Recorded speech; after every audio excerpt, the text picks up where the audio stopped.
Good evening everyone. আপনারা সকলে কেমন আছেন? আমি ঝাকাস বিন্দাস আছি। আমি এখন বুঝতে পারি, আমি যেটা আগেও বলেছি আগের ভ্লগে, যে মাম্মি ঝাকাস বিন্দাস আছি বলতো, মাম্মি কথাটা কত মাথায় কত টেনশন নিয়ে, কত চাপ নিয়ে, কত কিছু একসাথে নিয়ে এই কথাটা মাম্মি বলতো যে আমি ঝাকাস বিন্দাস আছি। তো the legacy should be continued, right? তো আমিও ঝাকাস বিন্দাস আছি, ঝাকাস বিন্দাস থাকবো, বাট অনেক ক্ষেত্রে আমার শরীর আমাকে এখন আর ঝাকাস বিন্দাস খুব একটা বেশি থাকতে দিচ্ছে না। এই কথাগুলো আমি কেন বলছি সেটাতে আমি আসবো, কিন্তু তার আগে আমি আপনাদের কাছে কিছু এক্সপিরিয়েন্স শেয়ার করতে চাই। অনেক দিন পর আজকে এই ঘরে ভ্লগ করছি, সেম পজিশনে যেরকম মাম্মি করতো। মাম্মি এদিকটা করতো, আমি এদিকটা করছি। আজকে অনেক দিন পর আমি নিজেও ক্যামেরার সামনে এসে প্রপারলি একটা ভিডিও বানাচ্ছি। অনেক দিন অনেক কিছু জমেছিল যেগুলো আমি শেয়ার করে উঠতে পারছিলাম না, তো আজকে আমি সেই কথাগুলো আপনাদের কাছে শেয়ার করব। কি শেয়ার করে উঠতে পারছিলাম না? আপনারা বলবেন যে বাবু, আমি যেটাই শেয়ার করব আপনারা বলবেন, মানে আপনারা অনেকেই বলেছেন যে you should consult a psychiatrist or you should go for a medical counselling, but I strongly believe that I personally do not need a psychiatrist or a medical counseling. মানে এটা আমার পার্সোনাল ওপিনিয়ন। মানে আমি আপনাদের কাছে অনেক অনেক মানে ধন্যবাদ জানাবো যে আপনারা এটা বলেছেন। কেন জানেন? আমি এর আগেও আমি আপনাদের আমার লাইফে একটা কথা শেয়ার করি। অনেক বছর আগে যখন আমি ক্লাস 6 বা 7-এ পড়তাম, ছোটো থেকেই আমি পড়াশোনায় খুব একটা বেশি ভালো ছিলাম না। মানে টিপিক্যাল ব্যাক বেঞ্চার যাকে বলে, I used to be one of them. মানে পড়াশোনায় হঠাৎ করে আমি ভালো হওয়া শুরু করি ক্লাস 9 থেকে। I don't know the reason আমি কেন পড়াশোনায় ভালো হওয়া শুরু করলাম ক্লাস 9 থেকে, বাট হ্যাঁ, আমি ক্লাস 9 থেকে পড়াশোনা ভালো হওয়া শুরু করলাম। আমার পড়াশোনায় মানে আমার ভালো রেজাল্ট আসতে শুরু হলো, কিন্তু তার আগে অবধি আমার রেজাল্ট এত খারাপ হতো। মানে আপনারা বলবেন যে বাবু, তোমাকে দেখে তো মনে হয় তুমি খুব পড়াশোনা জানো, কিন্তু তোমার এরকম রেজাল্ট ছিল। মানে টিপিক্যাল, মানে আমি একটু মানে আমার মায়ের মতনই ছিলাম। মানে আমার মাও পড়াশোনায় ভীষণ ভালো ছিল, কিন্তু আমাদের দুজনের একটা কমন প্রবলেম ছিল, that we were very weak in maths, we were very weak in mathematics. আমরা ম্যাথামেটিক্সে এতটাই উইক ছিলাম, আমি আর মা। এই ক্ষেত্রে মানে আমাদের বাড়ির এই ব্যানার্জি ক্ষেত্রে, ব্যানার্জি ফ্যামিলিতে সবাই ম্যাথামেটিক্সে তুখোড়। আমার বাবা, আমার দাদু, আমার ছোট দাদু, আমার কাকা, এরা সবাই মানে ম্যাথামেটিক্স বলতে গেলে এরা গুলে খেয়েছে। মানে এমনকি মাই গ্রেট গ্র্যান্ডফাদার, আমার গ্রেট গ্র্যান্ডফাদারও আমি শুনেছি, great grandfather and my great grandmother, মানে এনারা ম্যাথামেটিক্সে দারুণ ছিল। মানে আমি আমার বাবার কাছে শুনি গল্প যে বাবার ঠাকুমা বাবাকে ছোটোবেলায় মানে পাশে শুইয়ে নামতা শেখাতো, নামতা মুখস্থ করাতো, টেবিলস মুখস্থ করাতো। মানে সেখানে আমি বলতে গেলে খুবই উইক ম্যাথামেটিক্সে, আমার মাও ভীষণ উইক ছিল, বাট জীবনের অঙ্কে, লাইফের ম্যাথামেটিক্সে আমরা কোনোদিনও উইক হইনি। লাইফের যে কোনো পরিস্থিতি আসুক, যে কোনো খারাপ পরিস্থিতি আসুক, আমরা জীবনের অঙ্কে সবসময় ভালো থেকেছি। মানে আমি আর মা। বাবা অবশ্যই মানে বাবা তো সবসময় ভালো, কিন্তু জীবনের অঙ্কে আমি আর মা সবসময় স্ট্রংভাবে দাঁড়িয়েছি। এবারে আমি আপনাদেরকে কিছু কথা বলি। লাস্ট কিছুদিন আগে আমার মা যে কারণে, মানে হ্যাঁ, আমি যেটা বলছিলাম, আমার মা যে কারণে আমাকে বলে যে আমি ক্লাস 6-7-এ আমার মা আমাকে একটা মেডিকেল কাউন্সেলিং করিয়েছিল, যে ছেলে মানে বাবু পড়াশোনা খুব একটা বেশি ভালোভাবে পারছে না, তো I think Babu needs medical counselling. 2টো session চলেছিল। আমার মা 2টো সেশন করানোর পরে, আমার মা হয়তো এই কথাগুলো আপনাদেরকে কোনোদিনও বলেনি, আমার মা 2টো সেশন করানোর পরে বুঝে গেছিলো যে এর কাউন্সেলিংয়ের কোনো দরকারই নেই, একে তো আমি আরামসে দাঁড় করে দিতে পারবো। তো সেই অ্যাকর্ডিং আমার মা সেই সময় আমাকে একটা খুব দামি কথা বলেছিল যে, বাবু, যতক্ষণ তুমি নিজেকে না সামলাচ্ছ, যতক্ষণ তুমি নিজেকে স্ট্রংভাবে না দাঁড় করাচ্ছ, ততক্ষণ তোমাকে অন্য কেউ স্ট্রংভাবে দাঁড় করাতে পারবে না। তোমাকে নিজেকে দাঁড়াতে হবে। Even if I go to a psychiatrist, or if I attend some counselling sessions, or if I go to any other places, ওনারাও সবার আগে এটাই বলবেন যে তোমাকে নিজেকে দাঁড়াতে হবে। So for that I am trying my level best to stand. কিন্তু আমি আপনাদেরকে আগের দিন বলেছিলাম, আপনার ভিডিও দেখেছিলেন আপনারা, যে আমি আরামবাগে গেছিলাম। আরামবাগে মানে ওই ভিডিওটা খুব অ্যাব্রাপ্টলি শেষ হয়ে গেছিলো।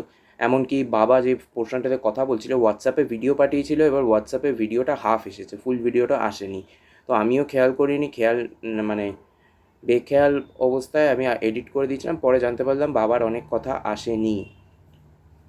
আমি ওটা নিয়েও পরে একদিন কথা বলবো, কিন্তু আজকে আমি আপনাদেরকে একটা কথা বলি। লাস্ট দিন যখন আরামবাগে গেছিলাম, আমি আমাদের যে কী বলে স্টাফ কোয়ার্টারের ছাদে উঠে গিয়েছিলাম, মানে গিয়ে আমি চুপচাপ বসেছিলাম। অ্যাকচুয়ালি আমি ছাদে গিয়ে দেখলাম আকাশে ভর্তি তারা, চাঁদটাও খুব সুন্দর উঠেছে।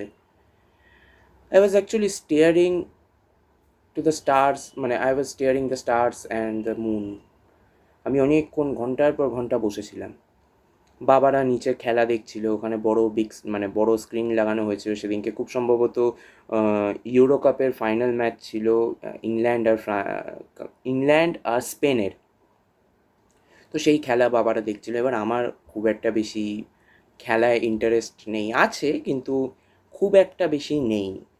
তো আই প্রেফার দ্যাট আইল stay alone for some time. So I was staying alone actually. আমি ছাদে গিয়ে চুপচাপ বসেছিলাম। পাপ্পা আমাকে ফোন করলো, বললো, বাবু নিচে চলে এসো। আমি তখন নিচে চলে এলাম। পাপ্পা আমাকে ঠিক আছে, তারপরে ডিনার করলাম। পাপ্পা রান্না করেছিল ওখানে চিকেন, তো চিকেন খেলাম, সব কিছু হলো। সেদিনকে হেপাটাইটিস বি এর ইঞ্জেকশনটা আমার নেওয়া হয়নি, তো সব কিছু হলো। আমি তারপরে আমার রাত্রিবেলা ঘুম আসে না, সেটার জন্য তার পরের দিনকে আমি মেডিকেশন নিয়েছি ডক্টরের থেকে, মানে ডক্টর আমাকে ঘুমের ওষুধ দিয়ে দিয়েছেন যে রাত্রে আমি ঘুমোতে পারি না বলে। পরের দিনকে মানে সেদিনকেই মাঝরাত্রিরে আমি 1:30-2টোর সময় ছাদে উঠেছিলাম। আমি ভাবলাম একটু উঠি, গিয়ে ছাদে যেরকম ওই 8:30 থেকে 11টা অবধি বসেছিলাম, সে একটু 1:30 থেকে নিয়ে ছাদে গিয়ে একটু বসি। আমি ছাদে উঠেছি। আমার 8:30টার সময় যখন ছাদে উঠেছিলাম, তখন যে ফিলিংটা ছিল রাত্রিবেলা 1:30টার সময়, সেই ফিলিংটা কিছুতেই আসছিল না। আমি পরে মানে আমি ছাদে উঠে একটুখানি এগিয়ে গেছি, আমি কানে অনেক আওয়াজ শুনতে পাচ্ছি। একটা নিরিবিলি পরিবেশে কোনো আওয়াজ শুনতে পাচ্ছি, মানে the sounds were quite awkward, মানে এত অকওয়ার্ড কিছু সাউন্ড আসছিল যেটা আমার কানে ভীষণভাবে লাগছিল। একটুখানি এগিয়ে যেতেই, মানে আমাদের হসপিটালের বিল্ডিংয়ের দিকে, মানে ওই ছাদে হসপিটালের বিল্ডিংয়ের দিকে এগিয়ে যেতেই আমার একটা জায়গায় গিয়ে আমি দাঁড়িয়ে পড়লাম। আমি ভাবছি, কী হলো, আমি দাঁড়িয়ে পড়লাম কেন? হঠাৎ করে কানে, আপনারা বিশ্বাস করবেন কি না জানি না, হঠাৎ করে কানে আমার মায়ের আওয়াজ এলো যে, যাস না, ওদিকে যাস না, তোর জন্য ভালো নয়, নিচে যা। সেই কথাটা শুনে আমিও একটুখানি থমকে গেলাম, দাঁড়িয়ে গেলাম। I don't know, maybe I was hallucinating, আমি হ্যালুসিনেটও করতে পারি। আমি দাঁড়িয়ে গেলাম। দাঁড়িয়ে গিয়ে আমি 1 মিনিট না, 40 সেকেন্ড মতন দাঁড়ালাম। দাঁড়িয়ে দেখলাম যে না, আমার ঠিক লাগছে না জিনিসটা। তো আমি পরের দিনকে বাবার কাছে গেলাম, মানে পরের দিন সকালে না, পরের দিনকে রাত্রিবেলা। আমি পরের দিন হাওড়া মানে ট্রেনে করে ফিরে এলাম। সেদিনকে রাত্রিবেলায় পাপ্পা যখন ফিরেছে, আমি পাপ্পাকে বললাম এই কথাগুলো। পাপ্পা বললো, তোকে কে যেতে বলেছে ছাদে? আমরা এত বয়স্ক বয়স্ক লোকেরা আমরাই ভয়ের চোটে ছাদে যেতে পারি না, তুই সেখানে দুতলার ছাদেও না, তুই নিজের বাড়ির দুতলার ছাদে উঠতে ভয় পাস, তুই সেখানে 10 তলার ছাদে, প্রায় 11 তলার ছাদে তুই উঠে গেছিস? তোর এত সাহস হয়ে গেছে? আমি বললাম, হ্যাঁ গো পাপ্পা, আমার লাইফে আমি অন্ধকারকে খুব ভয় পেতাম, খুব ভয় পেতাম অন্ধকারকে। মানে অন্ধকার দেখলে আমার নিজের বাড়ির ছাদেও আমি উঠতে ভয় পেতাম অন্ধকারে, কিন্তু এখন আমি উঠে যাই উইদাউট এনি কাইন্ড অফ মানে রাত্রিবেলা উইদাউট এনি ফিয়ার আমি অন্ধকারে ছাদে উঠে যাই, ছাদে গিয়ে বসে থাকি অনেক সময়। আমি আরামবাগেও সেমভাবে ছাদে উঠেছিলাম, কিন্তু সেদিনকে রাত্রিবেলা ভয় লাগলো। আমাকে পাপ্পা বলল যে পাশে তো মর্গ আছে প্রথমত, দ্বিতীয়ত পাশে যেখানে কবর দেওয়া হয়, আগে একটা সময় ওখানে কবর দেওয়া হতো, মানে কবরস্থান ছিল একটা, সেখানে রাত্রিবেলা কিছু হন্টেড অ্যাক্টিভিটিস হয়, সেটা অনেকেই এক্সপিরিয়েন্স করেছে। মাথার টাক পড়ে গেছে, দেখেছেন কীরকম অবস্থা? সেখানে অনেক হন্টেড এক্সপিরিয়েন্স হয়, তো সেই এক্সপিরিয়েন্সের জন্য আমাকে মানে কেউই সেই রাত্রিবেলা ছাদে ওঠে না। এবারে কালকে মানে এটা তো গেল, পাপ্পা আমাকে খুব বকলো সেটার জন্য। তারপরের দিনকে হাওড়া থেকে বেরোনোর আগে, মানে মানে আরামবাগ থেকে বেরোনোর আগে আমার ব্লাড টেস্ট হয়েছিল। কালকে আমি একটা সারপ্রাইজ পেলাম। এটা আমার জন্য একটা সারপ্রাইজ, আমার বাবার জন্য একটা শখ, যে আমারও নিজের হার্টের সমস্যা আছে। আমি সেটাই কালকে ভেবে আমি একটুখানি কেঁদে ফেলেছিলাম যে আজকে মাম্মি থাকলে আমার এত সমস্যা দেখতে পেতো না, দেখতে পারতো না সিম্পলি। আমার একজন খুব প্রিয় আঙ্কেল আছেন, পার্থসারথী একলব্য, মানে উনি একজন সিঙ্গার প্লাস ডক্টর। ওনার সাথে আমি এতটাই ওনার সাথে, ওনার ফ্যামিলির সাথে আমি এতটাই ফ্রেন্ডলি, মানে ইউ ক্যান্ট বিলিভ যে আমি ওনার সাথে এতটাই ফ্রেন্ডলি, মানে আপনারা দেখেইছেন ওনাকে ব্লগে অনেকবার। আমি আঙ্কেলকে বললাম এই কথাগুলো। আঙ্কেল আমাকে একটা কথা বলল যে তুই যে সেই সময়টাতে চেপে রেখেছিলিস, এপ্রিলের 5 তারিখে, সেই সময়টা যে তুই এত কিছু চেপে রেখেছিলিস, সেদিনকে আমি সত্যি কথা এক ফোঁটাও কাঁদিনি। আমি নিজেকে স্ট্রং রেখেছিলাম। আমি সেন্সলেস হয়েছিলাম, কিন্তু আমি স্ট্রং রেখেছিলাম নিজেকে। তো সেই সময়টাতে তোর যেটা অ্যাফেক্ট করেনি, তোর সেটা অ্যাফেক্ট আস্তে আস্তে করেছে। আমি বুঝলাম যে হ্যাঁ, সেটা আমাকে আস্তে আস্তে অ্যাফেক্ট করেছে। নাহলে দেখুন না, কীরকম আয়রনির বিষয়, কীরকম একটা অদ্ভুত বিষয়। মা চলে গেল, তারপরে 1 মাস হতে না হতেই মে মাসে হঠাৎ করে আমি মেট্রো স্টেশনে পড়ে গেলাম। পড়ে গিয়ে কোমরের দুটো হাড় ফ্র্যাকচার হলো। সেটাও এক্স-রে করালাম, তারপর এমআরআই স্ক্যান করিয়ে দেখা গেল আমার কিডনিতে ভর্তি সিস্ট, মায়ের যেরকম ছিল। আর আমার মায়ের যখন, মানে আমার বয়সে যখন ধরা পড়েছিল, আমার মায়ের তখন একটাই মাত্র সিস্ট ছিল। আর আমার এই বয়সে multiple cyst, which can be also known as ADPKD. And now don't ask me for the full form of ADPKD because I really don't know the full form of ADPKD. আমার মা মানে ঠিক আছে, তারপরে ব্লাড প্রেশার ধরা পড়লো। Blood pressure এমনিতেই ধরা পড়েছিল মাম্মি থাকাকালীনই। আপনাকে একটা স্টোরি বলি। মাম্মি যখন ছিল, মাম্মির যেদিনকে বার্থডে, 26 মার্চ, 27 মার্চে মাম্মির সেরিব্রাল অ্যাটাক হয়েছিল। 26 মার্চ মাম্মির যখন বার্থডে ছিল, তখন মাম্মি সেদিনকে আমাদের সবার ব্লাড প্রেশার মাপা হচ্ছিল। তো আমার ব্লাড প্রেশার মাপা হয়েছিল, আমার ব্লাড প্রেশার এসেছিল 160/, কত একটা এসেছিল যেন 160/120। তো মাম্মি একটু বলেছিল যে এত কিসের চিন্তা করিস তুই, হ্যাঁ এত কিসের চিন্তা তোর এই বয়সে। সেই চিন্তা আর কি আর বলে বোঝানো যায়? সেই চিন্তাটা যারা করে, যারা বাড়ির লোক হয় তারাই জানে। যাদের বাড়িতে সিকেডি পেশেন্ট আছেন, যারা আপনারা যারা আমার ব্লগটা দেখছেন তারাই জানেন।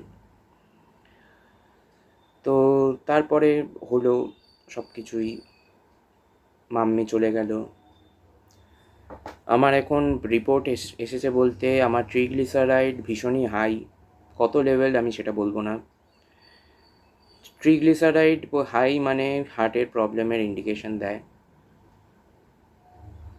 তো মানে ট্রিগ্লিসারাইড হাই হলে কি হয়, যে কোনো সময় স্ট্রোক আসতে পারে, হার্ট অ্যাটাক আসতে পারে। প্লাস আমার ইউরিক অ্যাসিড ভীষণ হাই, আমার সোডিয়াম পটাশিয়ামও, সোডিয়ামটাও একটু হাই আছে। ওভারঅল ডায়াগনোসিস বলতে গেলে খুব একটা বেশি ভালো নেই আমার। অ্যাকচুয়ালি এই কিছু মাসে আমি রিয়েলাইজ করেছি যে একা থাকা কাকে বলে। সত্যি কথা, মানে আমি দেখেছি আমার জন্য আমার বাবা দাঁড়িয়েছে, আমার বাবার জন্য আমি দাঁড়িয়েছি শুধুমাত্র, তাছাড়া কেউ দাঁড়ায়নি। একটা কথা আমি ক্লিয়ারলি বলতে পারি, হ্যাঁ আমার কলেজের 2-3 জন বন্ধু আছে যারা আমাকে ভীষণভাবে সাপোর্ট করেছে এই টাইমটাতে, ভীষণভাবে। মানে আমি মানে তাদের কাছেও ভীষণভাবে কৃতজ্ঞ। আমার বাবারও কিছু বন্ধুরা আছে, বাবার কলেজের কিছু বন্ধুরা, বাবার কলিগসরা অনেকে অনেক রকমের সাহায্য করেছে। আরামবাগ থেকে অনেকে অনেক রকমের সাহায্য করেছে। And you are expecting that I will talk about my relatives. I am sorry, আমি কারোর নামও নেব না, কিছু বলবো না, কিন্তু আমি নিজের রিলেটিভসদেরকে নিয়ে কোনো কথা বলবো না। আমি কাউকে নিয়ে কোনো কথাই বলতে চাই না এই এই ইয়েতে। কিন্তু আমি শিখে নিয়েছি, জীবনের একটা শিক্ষা আমি পেয়েছি, যে এই শিক্ষাটা হয়তো আমার মা অনেক বছর আগেই পেয়েছিল, যে লড়াই তোমাকে একাকেই করতে হবে, তোমার হয়ে কেউ এসে লড়াই করবে না। তোমার লড়াই তোমাকে একাকেই করতে হবে, তোমার হয়ে এসে কেউ লড়বে না, তোমাকে কেউ এসে সাপোর্ট করবে না, তোমার পাশে কেউ দাঁড়াবে না। তাও আমার পাশে আপনারা দাঁড়িয়েছেন। কিন্তু এই যে ব্যক্তিগত লড়াইটা, এই যে বাড়িতে প্রতিদিন প্রতি মুহূর্তে একা থাকার লড়াইটা, সেই লড়াইটা তো একাকেই লড়তে হয়। দেখুন, ফ্রেন্ডস, ফ্যামিলি, রিলেটিভস সবাই একটা টাইম অবধি থাকে। আমি যদি কলেজে গেলাম, আমি আজকে যে কারণে কলেজ থেকে অনেক দেরি করে ফিরি, কলেজ হয়ে যায়, আমি ক্লাসেস খুব একটা বেশি করিনি এই সেমিস্টারে, কলেজ হয়ে যায়, কিন্তু আমি আমার বন্ধুদের সাথে বসে আড্ডা মারি, প্রচুর আড্ডা মারি। সময়ের সময় মাথায় থাকে না যে আমি কখন কলেজ থেকে বেরোচ্ছি। আগে হলে 4:30-র সময়, মানে 4:15-র সময় কলেজ থেকে বেরোতাম, 5টার সময় বাড়িতে ঢুকতাম, হাতে নয় বার্গার, নয় মুড়ি, নয় কিছু না কিছু একটা মিও আমর থেকে বা মঞ্জিনিস থেকে বা সুগার অ্যান্ড স্পাইস থেকে কিছু না কিছু একটা হাতে করে নিয়ে ঢুকতাম। তো সেটা এখন মিস করি। বাড়িতে ঢোকার সময় মনে হয় যে খালি হাতে ঢুকবো, সেই তালা খুলে ঢুকবো, দেখবো কেউ নেই। আপনারা নিজেরাই বলুন, আপনারা যে বলেন যে, মানে কিছু মনে করবেন না আমি কথাটা বলছি বলে, আমি জানি আপনারা আমাকে ভীষণ ভালোবাসেন বলেই এই কথাটা বলছেন, কিন্তু এটা আমি আমার তরফ থেকে বলছি যে suppose if I seek a medical help, suppose if I take a medical, মানে if I take a psychotherapy or a counselling, medical counselling, আমি কি সত্যিকারের রিলিভড হব? কিছুক্ষণের জন্য হয়তো রিলিফটা পাবো, কিন্তু সেই রিলিফটা কি আমার লং টার্ম রিলিফ হবে, সেটা আপনারা বলবেন আমাকে। আলটিমেটলি বাড়িতে থাকলেও সেই একাই থাকতে হচ্ছে। যখন আমি বাড়িতে থাকি না, মানে যখন বাবা বাড়িতে থাকে, যখন আমি থাকি না, তখন বাবাও বুঝতে পারে যে আমরা বাবার কী অবস্থাটা হয়। তো কাজে নিজেদেরকে এঙ্গেজ রাখার চেষ্টা করি, যতটা পারি নিজেদেরকে এঙ্গেজ রাখার চেষ্টা করি। অ্যান্ড সত্যি কথা বলতে গেলে আমার কারোর সাথেই কন্ট্যাক্ট নেই। সত্যি কথা বলছি, আমার কারোর সাথে কোনো রকমের কোনো কন্ট্যাক্ট নেই। কারণ আমি জানি যে আমার এই লড়াইটা আমি যেটা লড়ছি, আজকে যে হার্টের সমস্যাটাও ধরা পড়লো, সেটাও আমাকে একাই লড়তে হবে। যেমন আমার বাবা একা লড়ে এসছে, যেমন আমার মা একা লড়ে এসেছে সারা জীবন। এই লড়াইটা আমাকে একাকেই লড়তে হবে।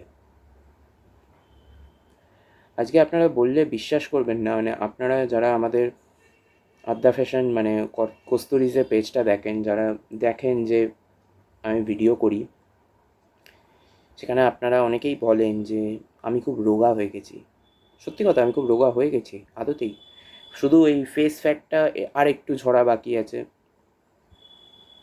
আপনারা বললে বিশ্বাস করবেন না, আমার ওজন আগে ছিল 106 কিলোস।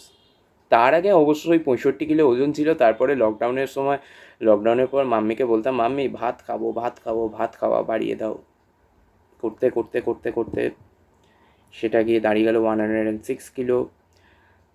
মাম্মির মারা যাওয়ার আগে অবধি, মানে সেরিব্রাল অ্যাটাক আসার আগে অবধি আমার ওজন ছিল 104 কিলো। সেখানে আজকে আপনি দাঁড়িয়ে, আমি আজকে নিজে ওয়েট করলাম, মানে নিজের ওয়েট মাপলাম, দাঁড়িয়ে দাঁড়িয়ে দেখছি আমার ওজন হয়ে গেছে 87 কিলো। বাড়িতে বসে বসেই। আমি খুব কম এক্সারসাইজ করি, খুব কম দৌড়তে যাই, হাঁটতে যাই, খুব কম হাঁটাহাঁটি করি। কিন্তু মেবি আমার ওজনটা কমেছে only due to one reason, that is my diet.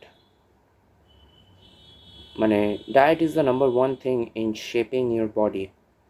So my diet was not at all very good.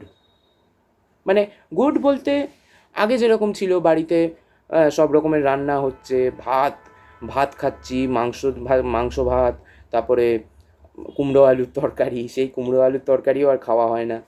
মাংস পাপ্পা বানায়, পাপ্পা খুব সুন্দর মাংস বানায়। কিন্তু মোটাটা হয়েছিলাম কেন জানেন? শুধুমাত্র মায়ের ভালোবাসায়। আজকে আমি এটাই ভাবি যে আমার মা নেই, একদিক থেকে ভালোই হয়েছে। আমার এই কষ্টটা না মা নিতে পারতো না, কোনোদিনও পারতো না। মা আমাকে সুস্থ স্বাভাবিক দেখে গেছে, আমি এটাতেই খুশি। মা আমাকে সুস্থ স্বাভাবিক দেখে গেছে, আমি হাসি মজা করছি, সব কিছু করছি, সেটাতেই মা খুশি ছিল। মা যদি আজকে আমাকে দেখতো যে মায়ের যেই সমস্যা, আপনারাই বলুন, মা যদি আমাকে আজকে দেখতো মায়ের সিকেডি, আমার এডিপিকেডি, ব্লাড প্রেশারের সমস্যা, রাত্রিবেলা ঘুমোতে পারি না বলে স্লিপিং পিলস খাচ্ছি, মানে ডক্টরস প্রেসক্রাইব করেছে বলেই হাজার একটা ওষুধ খাচ্ছি, এবার আরও ওষুধ অ্যাড অন হবে, ডাক্তার হসপিটাল বাড়িতে আমারই কেটে যাচ্ছে। মা কি নিতে পারতো জিনিসটা? আপনারাই বলুন। আমি জানি আমার মা আমার সাথে সবসময় আছে, থাকবে। আমার মায়ের প্রতিটা কথা আমার মাথায় আছে। আমি আপনাদেরকে তো এটাই বলি, আমি আপনাদেরকে এটা নিয়ে, আমার মাকে নিয়ে আর একটু কিছু ডিটেলে বলতে চাই। পরের ভিডিওতে আমি বলবো আপনাদেরকে সব কথা। অনেক কথা হয়তো বলবো না, কিন্তু সেটা আপনারা বুঝবেন। কিন্তু যেটা আমার বাবাও বলল, কিছু কথা